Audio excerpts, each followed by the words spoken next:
नमस्कार दोस्तों, स्वागत है आपका आपके अपने चैनल ज्ञान गुरुजी में। और मैं एक बार फिर हाजिर हूँ आप लोगों के सामने लेकर सफलता के साधन पुस्तक की अगली प्रस्तुति। दोस्तों इस स्टोरी में आप लोगों के साथ आगे बढ़े उससे पहले मैं रिक्वेस्ट कर देता हूँ, अभी तक आपने इस चैनल को सब्सक्राइब नहीं किए हैं तो मेरे इस चैनल को सब्सक्राइब कर लीजिए, बेल आइकन को प्रेस कर दीजिए मेरे लेटेस्ट वीडियो सबसे पहले देखने के लिए। तो दोस्तों ये पार्ट 16 है और इसके सभी पिछले पार्ट 15 तक का जो वीडियो है उसका लिंक डिस्क्रिप्शन में अवेलेबल है। अगर आप नहीं देखे हैं उसको देख लीजिए और शेयर लाइक कर दीजिए। तो चलिए शुरू करते हैं सफलता के साधन पुस्तक की अगली पेशकश आप लोगों के साथ।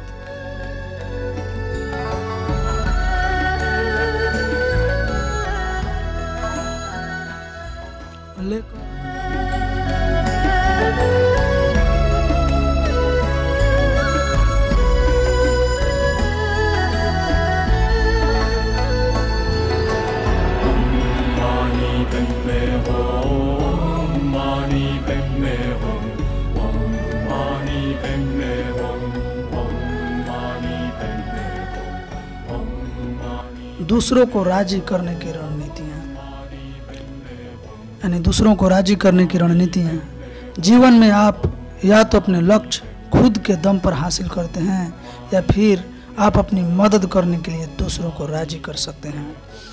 यह काम अकेले करने की कोशिश करेंगे तो शायद आपकी पूरी जिंदगी गुजर जाएगी और उसके बावजूद आपको सीमित परिणाम ही मिलेंगे। अपनी मदद करने और अपने साथ सहयोग करने के लिए दूसरों को राजी करके आप बरसों की कड़ी मेहनत से बच सकते हैं। राजी करने की शक्ति से ही फर्क पड़ता है। आप जीवन में जो चीज पाना चाहते हैं उन्हें पाने में दूसरों को राजी करने और प्रभावित करने की आपकी योग्यता उन सबसे महत्वपूर्ण योग्यताओं में से एक है जिन्हें आप विकसित कर सकते हैं। लोगों को सहमत करने की शक्ति आपको आपकी मनचाही चीजें ज्यादा तेजी से पाने में इतनी मदद कर सकती है जितना कोई दूसरी चीज नहीं कर सकती। यह सफलता और असफलता के बीच का फर्क भी हो सकती है। यह आपकी प्रगति की गारंटी दे सकती है और आपकी बाकी योग्यताओं के सर्वोच्च स्तर पर इस्तेमाल में आपको सक्षम बना सकते हैं। राजी करने की शक्ति के बदौलत आपके ग्राहक, अधिकारी, सहकर्मी, साथी और मित्र आपका समर्थन व सम्मान करेंगे।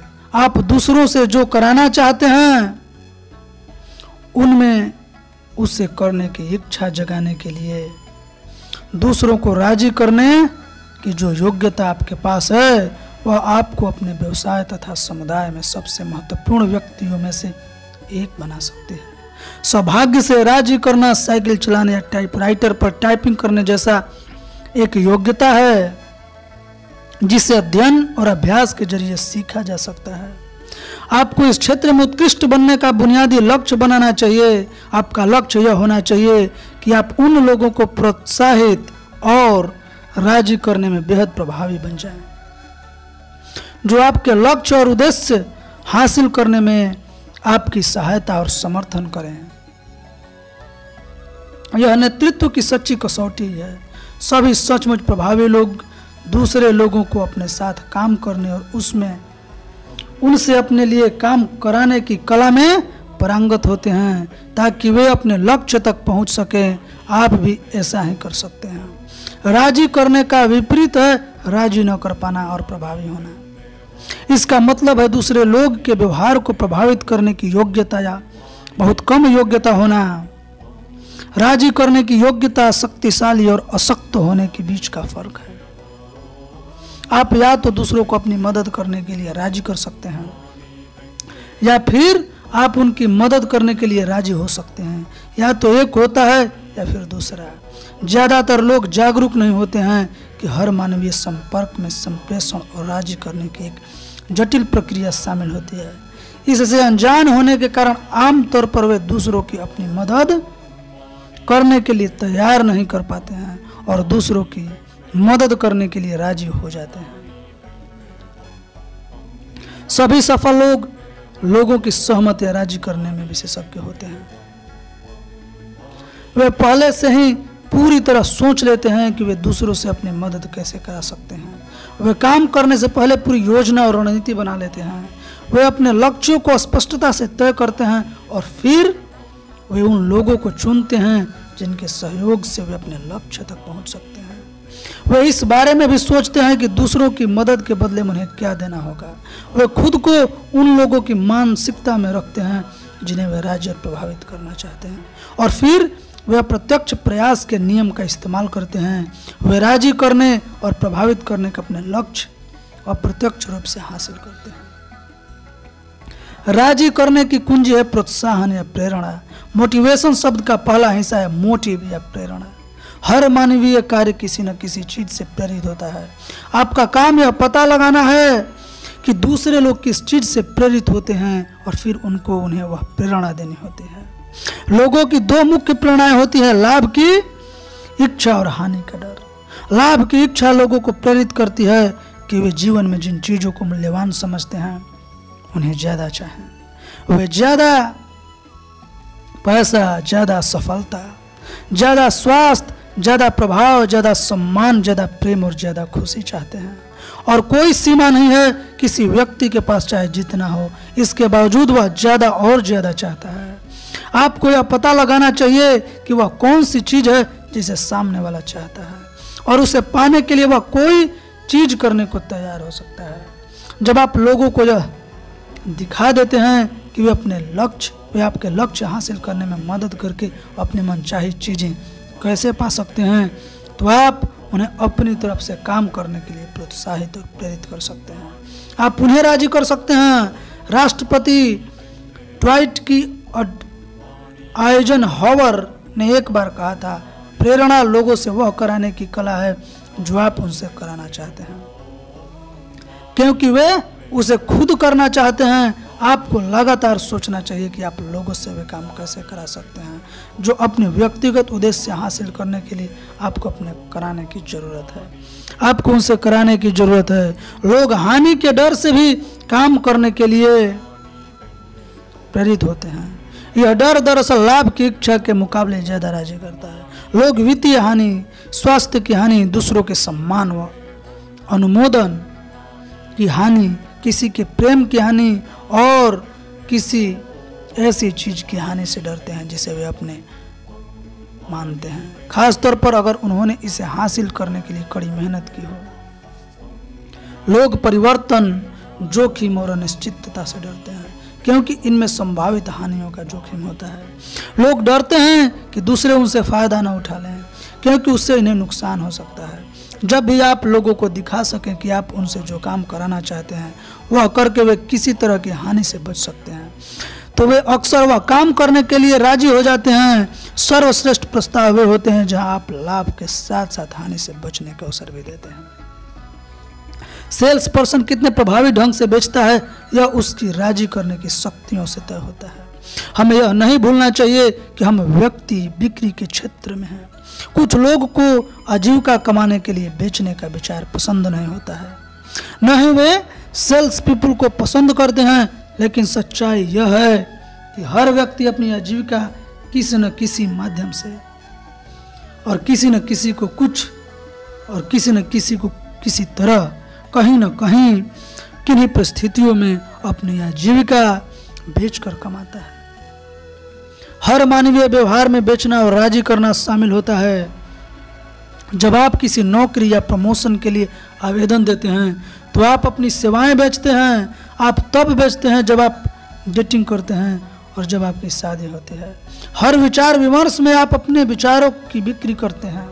जब आप अपने बच्चों से कुछ कराने की या उन्हें बिस्तर पर सुलाने की भी कोशिश करते हैं तब भी आप उन्हें राजी करते या बेचते हैं। आप हमेशा बेच रहे हैं। एकमात्र प्रश्न है आप इसमें अच्छे हैं या नहीं हैं।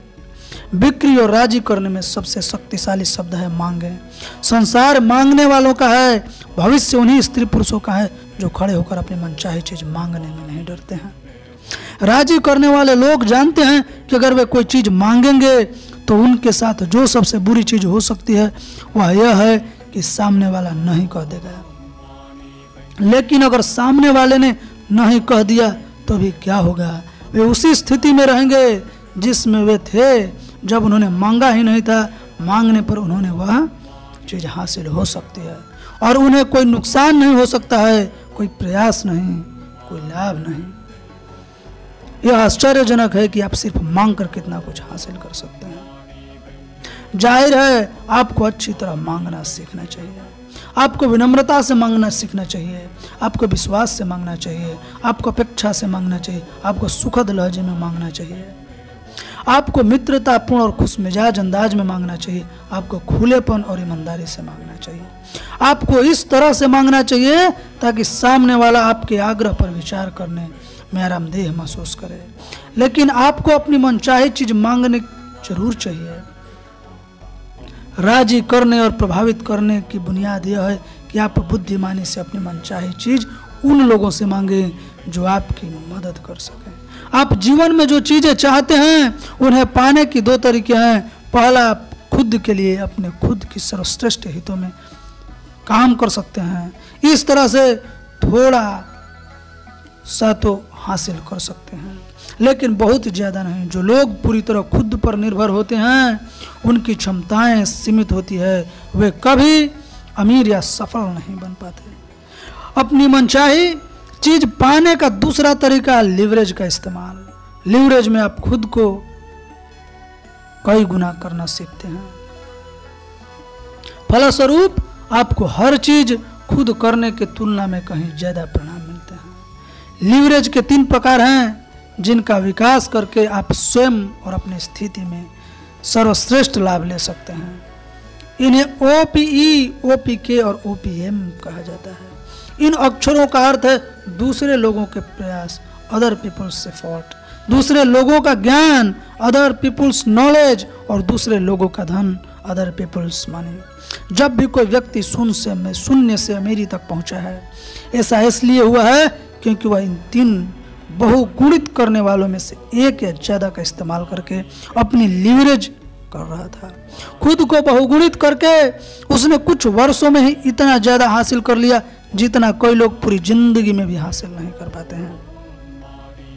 दूसरे लोगों को प्रयासों से लिवरेजिंग का मतलब यह है आप अपने उद्देश्यों की उपलब्धि में दूसरे लोगों से अपने लिए और अपने साथ काम कराकर लिवरेजिंग करते हैं। कई बार आप उनसे स्वैच्छिक मदद मांग सकते हैं। हालांकि यह ध्यान रखें कि लोग किसी व्यक्तिगत पुरस्कार के बिना लंबे समय तक काम नहीं करते। बाकी मौकों पर आप अपनी मदद के लिए उन्हें नौकरी पर रख सकते हैं और खुद को ज्यादा मूल्यवान कार्य के लिए स्वतंत्र कर सकते हैं। प्रबंधन की परिभाषा है दूसरों के जरिए काम करना। मैनेजर बनने के लिए आपको दूसरों के लिए साझी दिशा में मिलकर काम करने के लिए राजी करने और प्रभावित करने में विशेषज्ञ होना चाहिए। प्रभावी मैनेजर राजी करने में माहिर होते हैं। वे आमतौर पर उत्कृष्ट, कम दबाव डालने वाले सेल्स पीपल होते हैं। वे लोगों को काम करने का आदेश नहीं देते हैं जिस तरह सेना में कोई अधिकारी देता है। इसके बजाय वे उन्हें निश्चित काम या जिम्मेदारियां स्वीकार करने के लिए राजी करते हैं। वे निश्चित डेडलाइन और प्रदर्शन के मानदंडों पर उनकी सहमति हासिल करते हैं। जब किसी व्यक्ति को राजी कर लिया जाता है कि किसी काम को अच्छी तरह करने में उसका भी स्वार्थ है, तो वह काम और परिणाम का स्वामित्व स्वीकार कर लेता है। एक बार जब कोई कर्मचारी स्वामित्व और जिम्मेदारी स्वीकार कर लेता है तो मैनेजर इस विश्वास के साथ एक तरफ हट सकता है कि काम समय सीमा में पूरा कर लिया जाएगा। आपके विचार के इस हर हिस्से में आपके पास यह विकल्प होता है कि आप कोई काम खुद करें या उसे किसी दूसरे को सौंपें।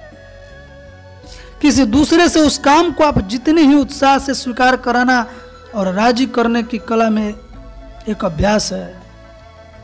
शुरुआत में ऐसा लग सकता है कि लोगों को राजी करने और विश्वास दिलाने में थोड़ा ज्यादा समय लग रहा है, लेकिन इसमें काम पूरा करने में आपको बहुत सा समय बच जाता है। अर्थशास्त्र का एक बेहद महत्वपूर्ण सिद्धांत है जिसे रिकार्डो का नियम कहा जाता है। इसे तुलनात्मक लाभ का नियम भी कहते हैं। यह नियम कहता है कि जब भी आपको कोई ऐसी व्यक्ति मिल जाए जो आपके काम के किसी हिस्से को आपकी तुलना में प्रति घंटे कम राशि में कर सकता हो, जो आप अपने काम में के ज़्यादा मूल्यवान हिस्सों को हासिल करने के लिए कमा सकते हैं, तो आपको काम का वह हिस्सा उस व्यक्ति को सौंप देना चाहिए या आउटसोर्स कर देना चाहिए। मिसाल के तौर पर अगर आप हर साल $50,000 कमाना चाहते हैं तो उस राशि को 2000 घंटों में विभाजित कर दें। अब आपके पास $25 प्रति घंटे की राशि आ जाती है। $50,000 प्रति वर्ष कमाने के लिए आपको हर साल 225 दिन, हर दिन 8 घंटे, हर घंटे $25 का काम करना चाहिए। यह आसान गणित है, लेकिन अचरज की बात यह है कि बहुत सारे लोग इसे नहीं जानते हैं। आपको भी ऐसी चीज़ नहीं करनी चाहिए जिसे प्रति घंटे $25 या इससे ज़्यादा का भुगतान न मिलता हो। यदि यह आपके काम का कोई हिस्सा है, जैसे फोटोकॉपी करना, पेपर फाइल करना, पत्र टाइप करना, व्यय के फॉर्म भरना, जिसे $25 प्रति घंटे का भुगतान भी मिलता हो, तो आपको इसे करना छोड़ देना चाहिए। आपको प्रति घंटे कम राशि वाले किसी दूसरे व्यक्ति को इस काम को करने के लिए राजी कर लेना चाहिए। आप छोटे काम करने के लिए दूसरों को जितना ज़्यादा राजी कर सकते हैं, आपके पास उन बड़े कामों को पूरा करने के लिए उतना ही ज़्यादा समय खाली हो जाएगा। जहां आपको ज़्यादा बड़ी धनराशि का भुगतान मिलता है, अपने काम के प्रति यह नीति उस लीवरेज को विकसित करने के लिए अनिवार्य कुंजी है, जिसकी ज़रूरत आपको अपने पैसे के सर्वोच्च भुगतान वाले व्यक्तियों में से एक बनने के लिए होती है। अपने क्षेत्र में सफलता पाने के लिए आपको लीवरेजिंग के जिस दूसरे प्रकार को विकसित करना चाहिए वह है दूसरे लोगों का ज्ञान। यदि आप सामान्य से बड़े लक्ष्य हासिल करना चाहते हैं तो आपको दूसरे लोगों की मानसिक शक्ति का दोहन करने और उसका इस्तेमाल करने सीखना चाहिए। सफल व्यक्तियों को हर वह चीज़ मालूम नहीं होता जिसकी ज़रूरत उन्हें किसी खास काम को पूरा करने के लिए होती है, लेकिन वे अक्सर यह जानते हैं कि ऐसे ज्ञान से संपन्न लोगों को कैसे खोजा जाए। एक बार हेनरी फोर्ड को अदालत ले जाया गया और उन पर आरोप लगाया गया कि उनकी सीमित शिक्षा की वजह से वे अज्ञानी हैं। आरोप खारिज कर दिया गया जब उन्होंने जज को बताया कि वे अपने डेस्क पर लगे कई बटनों में से एक को दबा सकते हैं और अपने सवालों का जवाब देने के लिए देश के सबसे ज्ञानी लोगों को अंदर बुला सकते हैं। जज हेनरी फोर्ड की इस बात से सहमत थे कि आवश्यक ज्ञान पाने की योग्यता इसे याद करने की योग्यता से कहीं अधिक महत्वपूर्ण है। आपको अपने सबसे महत्वपूर्ण लक्ष्य हासिल करने के लिए जिस तरह के ज्ञान की जरूरत है, आपको जिस ज्ञान की आवश्यकता होगी, उसमें से कितना ज्ञान आपके पास व्यक्तिगत रूप से होना चाहिए और कौन सा ज्ञान आप दूसरों से उधार ले सकते हैं, खरीद सकते हैं या किराए पर ले सकते हैं। यह कहा गया है कि हमारे सूचना आधारित समाज में आप ज्ञान के किसी भी हिस्से से कभी भी एक पुस्तक या 2 फोन से ज्यादा दूर नहीं होते हैं। ऑनलाइन कंप्यूटर सेवाओं के पास विशाल डाटाबेस होते हैं जिसकी मदद से आपको इंटरनेट से सटीक जानकारी आमतौर पर चंद मिनटों में मिल सकती है। जब भी आपको अपने लक्ष्य हासिल करने के लिए किसी दूसरे व्यक्ति से जानकारी और विशेषज्ञता की जरूरत हो, तो अपनी मदद के लिए उन्हें राजी करने का सर्वश्रेष्ठ तरीका बस यह है उनका सहयोग मांग लें। जो भी किसी विशेष क्षेत्र में ज्ञानी होता है उसे अपनी उपलब्धियों पर गर्व होता है। किसी व्यक्ति की विशेषज्ञता पूर्ण सलाह मांगकर आप उसे सम्मान देते हैं और अपनी मदद करने के लिए प्रोत्साहित करते हैं। भले ही आप उस व्यक्ति को न जानते हो, लेकिन पूछने में न घबराएं। कई बार आप किसी मित्र को फोन कर सकते हैं जो आपकी जरूरत की जानकारी या विशेषज्ञता रखने वाले व्यक्ति को जानता हो। इस तरह की नेटवर्किंग से आप सारी चीजों का खुद पता लगाने की कोशिश से बच सकते हैं और आपके घंटों, सप्ताहों और महीनों की कड़ी मेहनत भी बच जाती है। लीवरेजिंग करने की तीसरी कुंजी है दूसरे लोगों का पैसा। यह काफी हद तक आपकी राजी करने की योग्यता पर आधारित होती है। अपने गुणों की लीवरेजिंग करने के लिए दूसरे लोगों का पैसा तथा संसाधन हासिल करने और उनका इस्तेमाल करने की आपकी योग्यता वित्तीय सफलता का स्प्रिंग बोर्ड है। इसका मतलब यह है कि आप चीजें खरीद लेते हैं, भुगतान टाल देते हैं। आप कोई चीज बेचते हैं, भुगतान पहले ले लेते हैं। आप फर्नीचर, स्थिर वस्तु या मशीन किराए पर या लीज पर ले लेते हैं। आप में अवसरों का लाभ लेने के लिए लोगों से पैसा उधार लेने की योग्यता है। यह उन सबसे महत्वपूर्ण योग्यताओं में से एक है जिन्हें आप विकसित कर सकते हैं। पैसे के साथ ये सभी योग्यताएं दूसरे को राजी करने की आपकी योग्यताओं पर निर्भर करती है कि वे वित्तीय क्षेत्र में आपकी मदद करें ताकि आप वह लीवरेज विकसित कर सके जिसकी जरूरत आपको अपने क्षेत्र में आगे और ऊपर बढ़ने के लिए होती है। टेक्सास के अरबपति रॉस पिरो कभी IBM के शीर्षस्थ सेल्समैन थे। उन्होंने IBM छोड़कर $1000 से EDS शुरू की जो उन्होंने अपनी मां से उधार लिए थे। उनके पास यह विचार था कि वे बड़े संगठनों के डाटा प्रोसेसिंग कार्य ले लें, लेकिन उनके पास न तो पैसा था, न ऑफिस और न ही संसाधन। उन्होंने दर्जनों संभावित ग्राहकों से बात की, लेकिन हर एक ने उन्हें ठुकरा दिया। आखिरकार उन्होंने एक पुराने ग्राहक से बात की जो उनकी सेवाएं खरीदने के लिए राजी हो गया। यह उनकी पहली बिक्री थी। समस्या यह थी कि रॉस पेरो के पास कोई पैसा नहीं था जिससे वे अपनी बेची गई सेवाओं को बना और पहुंचा सकें। इसलिए उन्होंने अपने नए ग्राहकों से पूछा कि क्या वह फीस के 50% राशि का अग्रिम भुगतान करेंगे। ग्राहक सहमत हो गया और इस तरह EDS का जन्म हो गया। उस छोटी बुनियाद से जो मांगने और राजी करने पर आधारित थी, रॉस पेरो ने बाद में संसार की सबसे बड़ी कंपनियों में से एक बनाई और अमेरिका के राष्ट्रपति पद का चुनाव भी लड़ा। राजी करने की शक्ति का अर्थ है दूसरे लोगों के प्रयासों, दूसरे लोगों के ज्ञान और दूसरे लोगों के धन का दोहन करके अपनी लीवरेजिंग करने के लिए लोक व्यवहार की योग्यताओं का इस्तेमाल करना। इनमें से प्रत्येक को पाने की कुंजी है मांगना। बैठकर उन सभी लोगों की सूची बनाएं जिन्हें आप प्रत्यक्ष या अप्रत्यक्ष रूप से जानते हैं, जिनसे आप मदद मांग सकते हैं। उनसे सलाह मांगे, विचार मांगे, मार्गदर्शन मांगे, ज्ञान मांगे, जानकारी के विशिष्ट हिस्से की मांग करें। स्पष्ट कर लें कि आप क्या चाहते हैं और फिर जरूरत की चीज मांग लें। सिर्फ मांगने से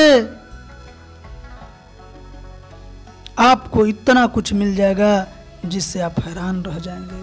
आपके कामकाजी और निजी जीवन में राजी करने की शक्ति के 4 P हैं। यह है शक्ति, पदानुक्रम यानी कि पोजिशनिंग, प्रदर्शन परफॉर्मेंस और विनम्रता पोलाइटनेस। ये सभी अनुभूति पर आधारित हैं।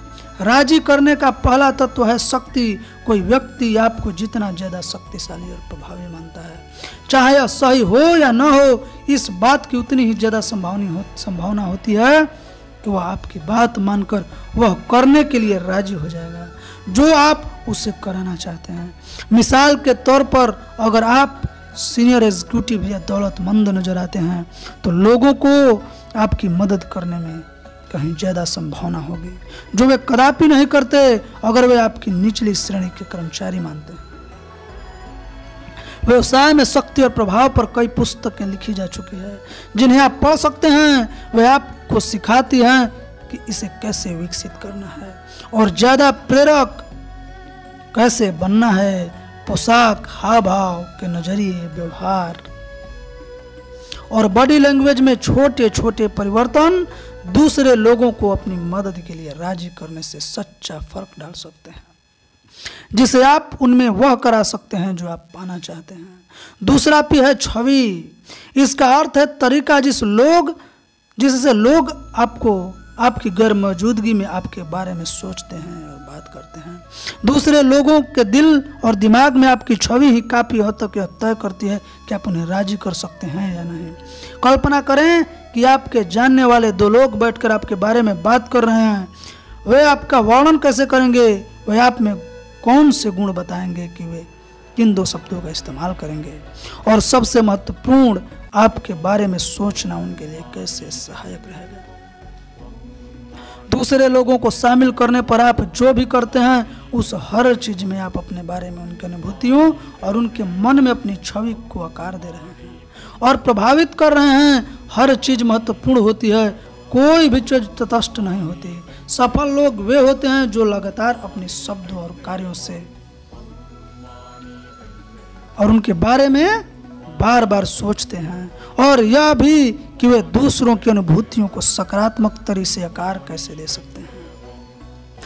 तीसरा पी है प्रदर्शन यानी डेमोन्स्ट्रेशन, यानी कि इस तीसरे पी प्रदर्शन के लिए इसका मतलब है कि आप जो करते हैं उनसे आप कितने अच्छे हैं।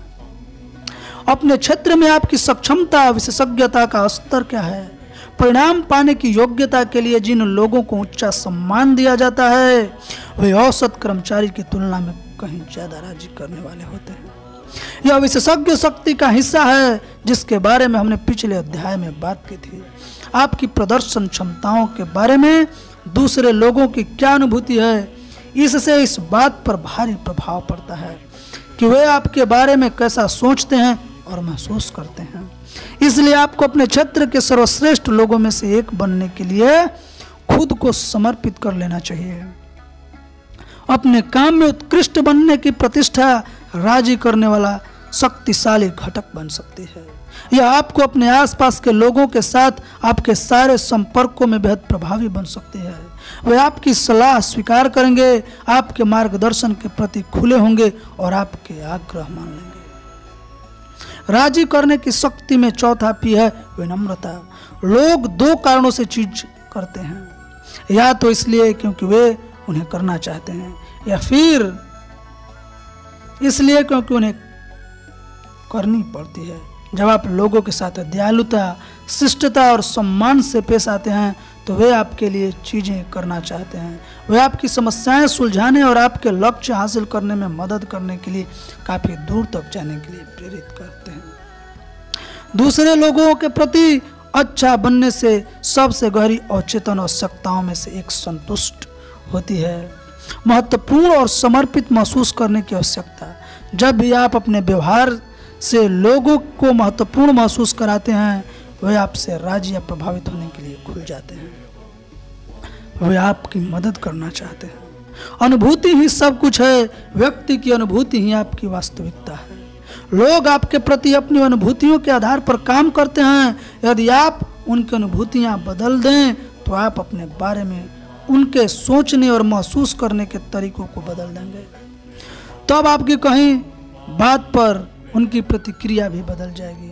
दूरदर्शिता और अभ्यास से आप राजी करने या प्रभाव डालने में बेहद प्रभावी बन सकते हैं। आप अपनी व्यक्तिगत शक्ति हमेशा यह सोचकर बढ़ा सकते हैं कि आप अपने लक्ष्य हासिल करने में दूसरों का समर्थन और सहयोग कैसे प्राप्त कर सकते हैं। दूसरे लोगों के साथ संप्रेषण करने में और उन्हें राजी करने, सौदेबाजी करने, प्रभावित करने, सौंपने और लोक व्यवहार को प्रभावी ढंग से करने की योग्यता आपको दूसरे लोगों के प्रयासों, दूसरे लोगों के ज्ञान और दूसरे लोगों के धन का इस्तेमाल करके लिवरेजिंग करने में सक्षम बनाएगी। आपको राजी करने की शक्ति का विकास आपको अपने संगठन के सबसे शक्तिशाली और प्रभावी लोगों में से एक बना देगा। यह आपके जीवन के हर क्षेत्र में आपके लिए द्वार खोल देगा कि आप कभी यह सोचने के लिए रुके हैं कि हर व्यक्ति बिक्री के क्षेत्र में, हर व्यक्ति किसी न किसी कोई न कोई चीज बेचकर आपकी आजीविका कमाता है। हर व्यक्ति कमीशन पर काम करता है। हमें जीवन में जो भी मिलता है लगभग हर चीज इस बात से तय होती है कि हम दूसरे लोगों के जीवन और कामकाज में कितना मूल्यवान योगदान देते हैं। हम जितना ज़्यादा और जितना बेहतर बेचते हैं हम उतना ही ज़्यादा पैसा कमाते हैं। हम जितना बेहतर बेचते हैं हमारा जीवन भी उतना बेहतर बनता है। जब आप स्वयं को, अपने प्रोडक्ट्स और सेवाओं को दूसरे लोगों को बेचने में बेहद उत्कृष्ट बन जाते हैं तो आपका जीवन अमीरी, पुरस्कारों और सम्मान से भर जाएगा। कुछ लोगों को बेचने का विचार पसंद नहीं आता। कई वर्षों से लोगों को यह यकीन दिलाया जा रहा है कि आजीविका के लिए बेचने का पूरा विचार के बारे में कोई बेस्वाद चीज है, लेकिन यह बकवास है। जो लोग बेचने की निंदा करते हैं ये वे लोग हैं जो बेचने में अच्छे नहीं हैं, और जो बेचने में माहिर लोग हैं जो बेचने में माहिर लोगों से भय खाते हैं। प्रश्न यह नहीं है कि आप आजीविका कमाने के लिए बेचते हैं या नहीं। प्रश्न तो दरअसल यह है कि आप कितने अच्छे हैं। आपके पास जो एकमात्र सच्चा विकल्प है वह यह है कि आप बिक्री में या तो अच्छे हैं या फिर बुरे हैं, लेकिन हर व्यक्ति हर समय बिक्री के व्यवसाय में होता है। आप अपने मित्रों को बेचते हैं, आप स्वयं को विपरीत लिंग के सदस्यों को बेचते हैं और उस व्यक्ति को जिससे आप विवाह करना चाहते हैं। नौकरी की तलाश करते वक्त आप खुद को बेच रहे हैं। अपने सहकर्मियों के सहयोग मांगते समय आप उन्हें बेचते हैं। प्रमोशन मांगते समय आप अपने बॉस को बेचते हैं। जब भी आप किसी चीज को सामने वाले की मांग की कीमत से कम भाव पर खरीदने की कोशिश करते हैं तो आप बेच रहे हैं। सुबह से रात तक दूसरों के साथ अपने सभी संपर्कों में आप लगातार बेच रहे हैं, सौदेबाजी कर रहे हैं, राजी कर रहे हैं और दूसरे लोगों को प्रभावित करने की कोशिश कर रहे हैं। बेचना सभी मानवीय संबंधों का आधार है और इसी से यह तय होता है कि आप जीवन में कितना अच्छा प्रदर्शन करते हैं। बेचने की योग्यता का बेहद महत्वपूर्ण अमल है आत्मोन्नति। आत्मोन्नति को इस तरह परिभाषित किया जा सकता है कि वह ज़्यादा लोगों, ज़्यादा स्थानों और ज़्यादा बार खुद को ज़्यादा प्रभावी ढंग से बेचकर अपने जीवन में ज़्यादा तेजी से आगे बढ़ने का काम है। आत्मोन्नति में अच्छे बनने का उद्देश्य या लक्ष्य यह है कि आप 5 वर्ष में ही वह प्रगति कर लें जो कोई दूसरा 10-15 साल में कर सकता है। यदि आप हर साल $20,000 कमा रहे हैं तो प्रभावी आत्मोन्नति के बदौलत आप हर साल $50,000 या $1,00,000 तक पहुंचने में सक्षम बन जाएंगे, जो आप इसके बिना नहीं कर पाते अगर आपने बस अपना काम किया होता और प्रशंसा पाने की उम्मीद की होती। आत्मोन्नति के बारे में कुछ बुनियादी नियम यह कहता है कि सबसे पहले औसत से ज़्यादा तेज गति से आगे निकलने वाला हर व्यक्ति किसी न किसी तरह आत्मोन्नति में संलग्न है। आत्मोन्नति एक तरह का बेचना है। आपको जो एकमात्र निर्णय लेना होता है वह यह है कि आप इसका इस्तेमाल अपने सर्वश्रेष्ठ लाभ के लिए कर रहे हैं या नहीं कर रहे हैं। दूसरे प्रभावी आत्मोन्नति से आपकी कड़ी मेहनत से कई साल बच सकते हैं और आप कई $1,000 कमाने में सक्षम बन सकते हैं, जो आपकी उम्र और शिक्षा के स्तर के लोगों से ज़्यादा होता है। अपना सर्वश्रेष्ठ पैर आगे कैसे रखना है यह सीखना आपके जीवन के हर पहलू की गुणवत्ता को आश्चर्यजनक रूप से बेहतर बना सकता है। तीसरे, जीवन में आपकी सफलता में सबसे महत्वपूर्ण घटक यह है कि आप कितने लोगों को जानते हैं और कितने लोग आपके बारे में सकारात्मक राय रखते हैं। हर समुदाय, हर व्यवसाय या उद्योग में सबसे प्रभावी और सफल लोग वही होते हैं जो सबसे ज़्यादा लोगों को जानते हैं और जिन्हें सबसे ज़्यादा लोग जानते हैं। हार्वर्ड बिजनेस स्कूल के डीन थियोडोर लेविट के अनुसार किसी कंपनी की सबसे मूल्यवान संपत्ति इसकी प्रतिष्ठा है। इसके ग्राहक इसे किस तरह से जानते हैं, इसी तरह व्यक्ति के रूप में आपकी सबसे मूल्यवान संपत्ति यह है कि आपके संसार के महत्वपूर्ण लोग आपको किस तरह से जानते हैं। जिस तरह के लोग आपकी मदद करने के लिए स्थिति में होते हैं, उनके मन में अपनी प्रतिष्ठा बढ़ाने के लिए आप जो भी करते हैं, हर वह चीज़ आपके जीवन और करियर को तेज मार्ग पर पहुंचाने में योगदान देती है। चौथे, आत्मोन्नति अंततः किसी महत्वपूर्ण चीज पर आधारित होनी चाहिए।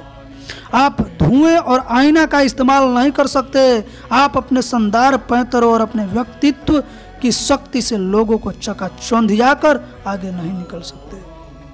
आपके पास देने के लिए कोई मूल्यवान चीज होनी ही चाहिए। संक्षेप में, आपको किसी ऐसी चीज में अच्छा बनना होता है जिसे दूसरे लोग मूल्यवान मानते हैं। अध्ययन के बाद अध्ययन दर्शाता है कि आप सर्वश्रेष्ठ क्लबों के सदस्य बन सकते हैं, सबसे फैशनेबल पर्यटन स्थलों पर सैर सपाटा कर सकते हैं और सबसे सफल लोगों के साथ मेल जोल कर सकते हैं। लेकिन अगर आपने अपने प्रयास के क्षेत्र में उत्कृष्ट बनने का समय नहीं निकाला है तो आप जिन लोगों से मिलते हैं वे आप में बहुत कम रुचि लेंगे। आकर्षण का नियम कहता है कि आप अवश्यंभावी रूप से अपने जीवन में ऐसे लोगों को आकर्षित करते हैं जो आपसे बहुत मिलते जुलते हैं। एक जैसे पंख वाले पक्षी एक साथ उड़ते हैं। ऐसे लोग के साथ आपकी ज़्यादा चीज़ें साझी होती हैं जो काफ़ी हद तक आपके जैसे होते हैं। ऐसे लोगों के साथ जो अपने जीवन और व्यवसाय में विकास के साथ आप जैसे ही स्तर पर होते हैं। फॉर्चून 500 कॉरपोरेशन के सीईओ अपने ही स्तर के दूसरे सीईओ के साथ उठना बैठना पसंद करते हैं। एकेडमी पुरस्कार विजेता, फिल्म स्टार, बड़े नाम वाले दूसरे फिल्म सितारों के साथ सामाजिक मेलजोल की प्रवृत्ति रखते हैं। किसी बिक्री संगठन के शीर्ष सेल्स पीपुल्स में एक दूसरे को आकर्षित करने, सामाजिक मेलजोल करने और एक दूसरे के साथ समय बिताने की प्रवृत्ति होती है।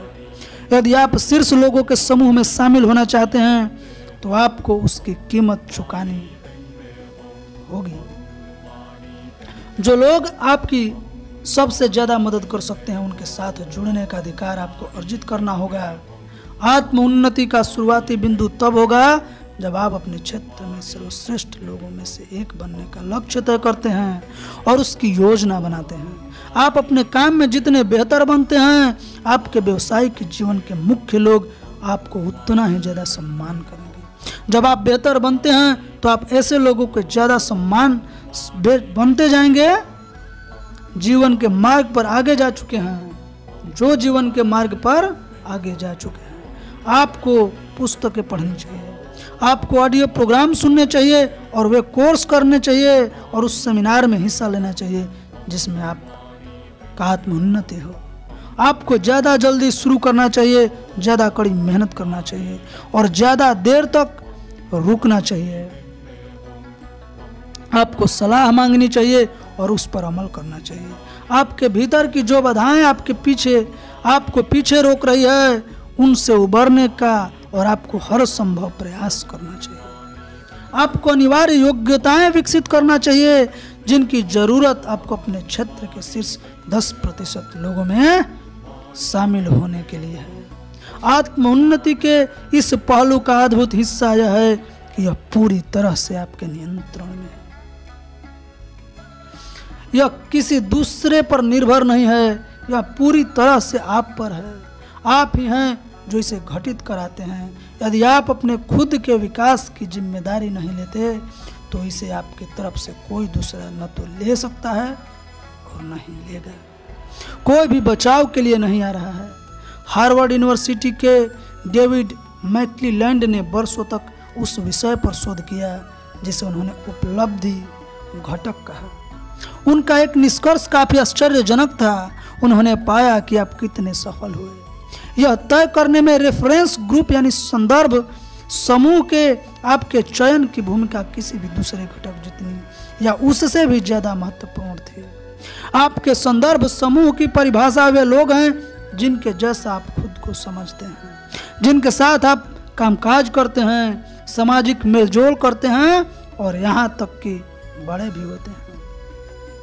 जिन लोगों के साथ आप आदतन रूप से जुड़ते हैं वे आपके चलने, बोलने, सोचने, महसूस करने और व्यवहार करने के तरीकों पर बहुत ज़्यादा प्रभाव डालते हैं।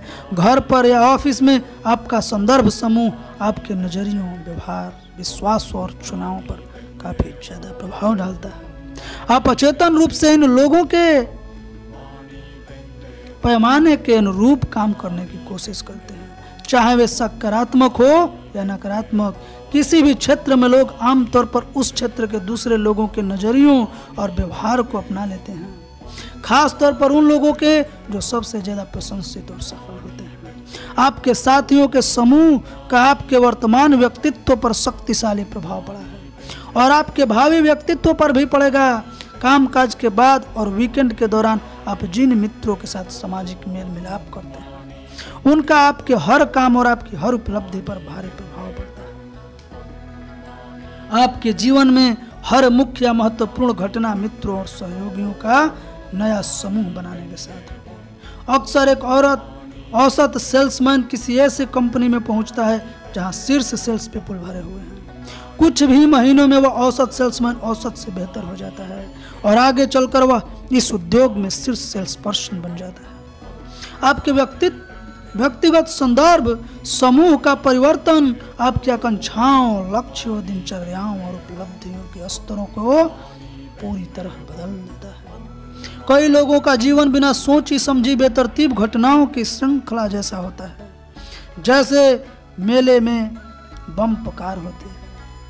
उनके सामने जिस भी नौकरी का प्रस्ताव रखा जाता है वे उसे स्वीकार कर लेते हैं। जो भी व्यक्ति उपलब्ध होता है वे उसी के साथ लंच कर लेते हैं, जिससे वे भी मिलते हैं। जो भी उस वक्त दरवाजे से बाहर निकल रहा होता है वे उसी के साथ सामाजिक मेल मिलाप करने लगते हैं। उनके मानवीय संबंध काफी हद तक अनियोजित, असमन्वित हैं। उनके जीवन टकराव और घटनाओं की श्रृंखला से बने होते हैं, जिनमें बहुत कम योजना या उद्देश्य होता है। दूसरी ओर सफल लोग अपने मित्रों, साथियों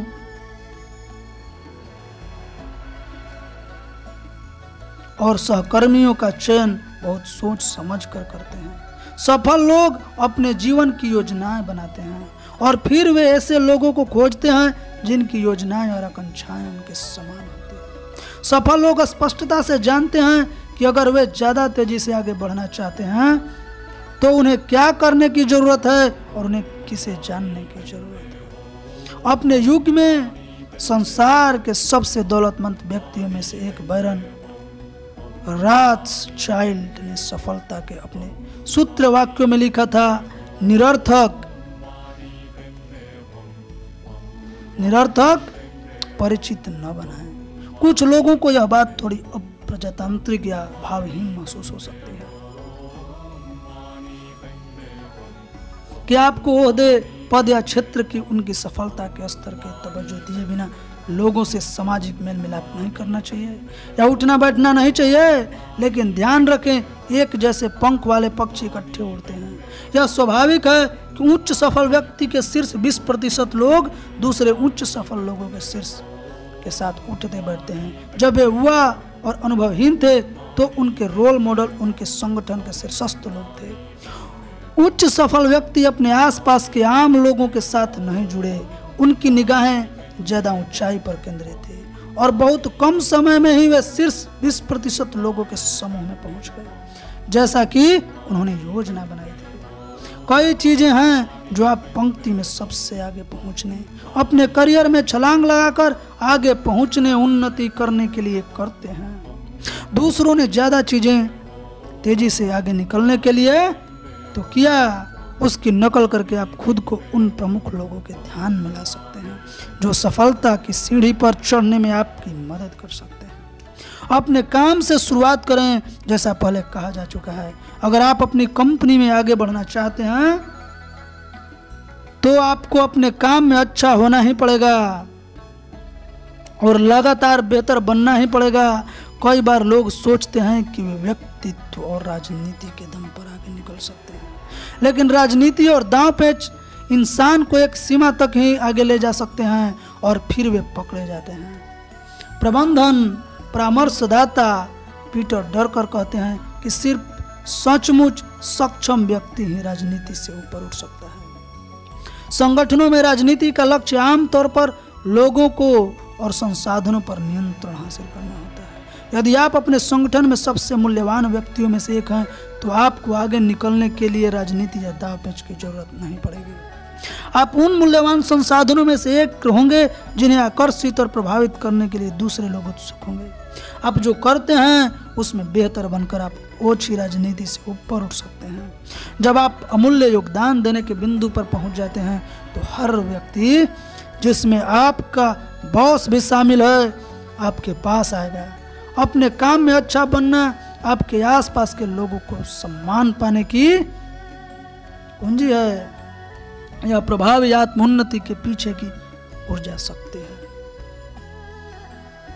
तो दोस्तों, यदि आपके संगठन में बहुत से लोग अपने काम में अच्छे हैं तो ऐसी स्थिति में क्या किया जाए, आप भीड़ से अलग कैसे दिख सकते हैं। तो दोस्तों, आज यहीं तक वीडियो करते हैं एंड अगली वीडियो में फिर मिलेंगे। तब तक के लिए मुझे दीजिए इजाज़त। जय श्री राम, जय हिंदुत्व और अपना ख्याल रखिए। चैनल को लाइक सब्सक्राइब करते रहिए और शेयर भी कर दीजिए, मेरा सपोर्ट होगा। और पार्ट ऑलरेडी अवेलेबल है, आप उसको लिंक में क्लिक करके देख सकते हैं। नहीं देखे हैं तो देखें तो अच्छा।